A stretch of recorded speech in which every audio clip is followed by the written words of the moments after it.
চাপে বীরভূমের পাথর ব্যবসায়ী টুলু মণ্ডল। এবার তার শিউরির বাড়িতে নোটিশ লাগিয়ে দিল পুলিশ। নোটিশে 14 সেপ্টেম্বরের মধ্যে টুলু ওরফে নাজিবউদ্দিনকে আদালতে হাজিরার নির্দেশ দেওয়া হয়েছে। ঠিক কি রয়েছে এই নোটিশে, আরো বিস্তারিত জানবো। ভাস্কর মুখোপাধ্যায় টেলিফোনে রয়েছেন আমাদের সঙ্গে। ভাস্কর,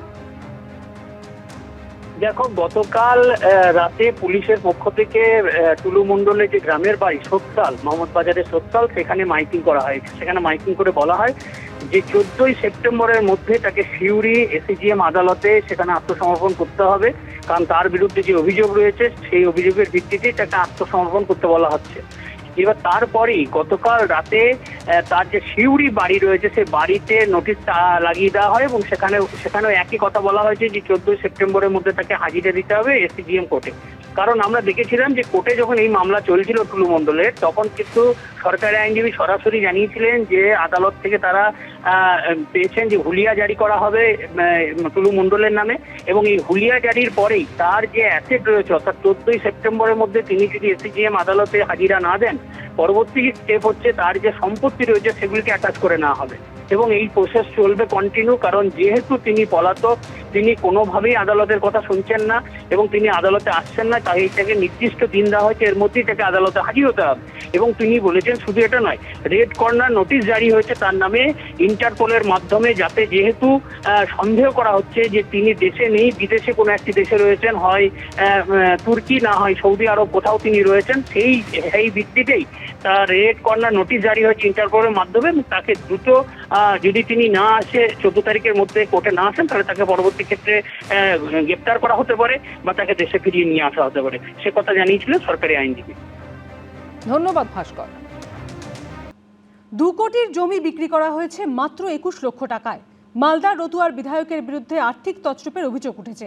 বুধবার তাকে থানায় তলব করা হয়। বিধায়ককে ঘিরে ওঠে চোর স্লোগান।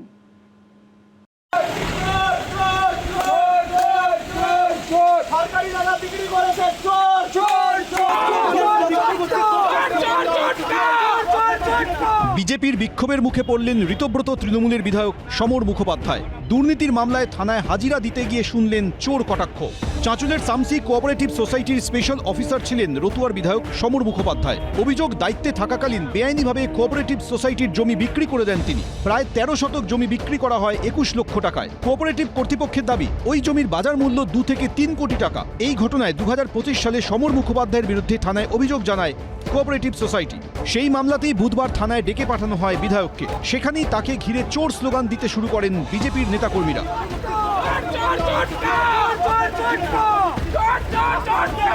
বিক্ষোভকারীদের সঙ্গে বচসায় জড়িয়ে পড়েন বিধায়ক। একদম, আমি একজন বিধায়কের সাথে কথা বলছি, এটা আমি জানি। দীর্ঘদিনের রাজনীতিবিদ, আমি সেটাও জানি। আমাকে ওই যে জমিটা আমার দেখানো হয়েছে, আপনি সেটা দেখলাম নয়। এই ছবি নেওয়া কি করে হয়? কি করে হয় সরকারি সম্পত্তি? ঋতব্রত তৃণমূলের বিধায়কের গ্রেফতারির দাবিতে সরব হয়েছে বিজেপি। সরকারি সম্পত্তি উনি কি করে বিক্রি করে দিতে পারেন? উনি পদে থাকাকালীন এটা তো অনিয়ম, বেনিয়ম করে উনি কেন বিক্রি করবেন? উনি চুরি করেছেন এবং অথচ তিনি স্বীকার করছেন না। আমরা তো পুলিশকে বললাম গ্রেফতার করতে। আমার নামে দেখানো হয়েছে, সেটা দাগ নম্বরই ভুল। এটা আমাকে কালিমালিপ্ত করার জন্য এগুলো বলা হয়েছে। এটা কোনো সুযোগ আমি টিকিটটা না পাই। যে জমিটা দাগ দেখানো হচ্ছে সমর মুখার্জি বিক্রি করেছে, সেটা শামসি মার্কেটিং এর জমিই নয়। সোমবার রাতে কোচবিহারের সিতাইয়ে পৈতৃক বাড়িতে ঢুকতে গিয়ে প্রবল বিক্ষোভের মুখে পড়েন এনসিপিআই সাংসদ জগদীশ চন্দ্র বসুনিয়া ও তার বিধায়ক স্ত্রী সঙ্গীতা রায় বসুনিয়া, যিনি বর্তমানে ঋতব্রত শিবিরে। মঙ্গলবার কেশপুরে বিজেপির বিক্ষোভের মুখে পড়েন ঋতব্রত তৃণমূলের বিধায়ক শিউলি সাহা।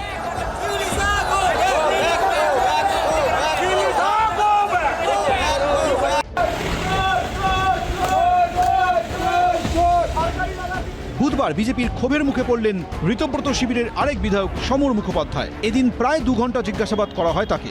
সোমক লাহিড়ী, এবিপি আনন্দ, মালদা। এবিপি আনন্দ, এগিয়ে থাকে, এগিয়ে রাখে।